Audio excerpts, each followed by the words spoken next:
အခုအချိန်မှာဘလောက်ပဲပင်ပန်းနေပါစေဘလောက်ပဲစိတ်ထဲကြနေပါစေ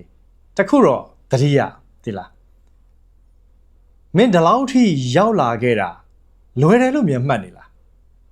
ဘယ်သူမှမသိတဲ့တိုက်ပွဲတွေကိုမင်းတိုက်ခိုက်ခဲ့ရတာမင်းအသိဆုံးပဲမင်းကိုမင်းအသိဆုံးပဲဘယ်သူမှမမြင်တဲ့မျက်ရည်တွေမင်းကြားခဲ့ဘူးမှာပဲဘယ်သူမှမကြားတဲ့နာကျင်မှုတွေကိုလည်းမင်းတိတ်တိတ်လေးခံခဲ့ရမှာပဲ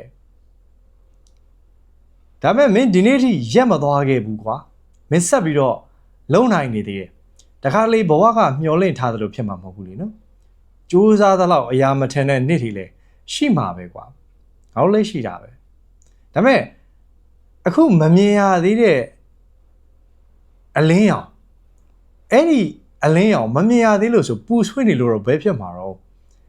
ဟုတ်တယ်မလားဒီနေ့အားနေလို့ရတယ်ပင်ပန်းလို့ရတယ်မင်းခဏနားချင်နားလို့ရတယ်ဒါပေမဲ့လက်တော်မလျှော့နဲ့ကွာခဏနားဖို့ပဲပြောတာ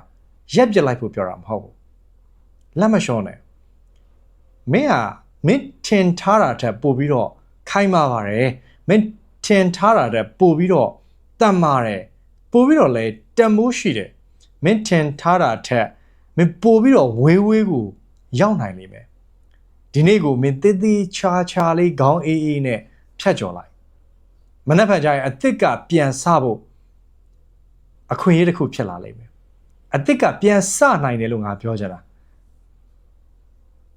မင်းတယောက်တည်းမဟုတ်ဘူးဒီလိုဖြစ်နေတာပြီးတော့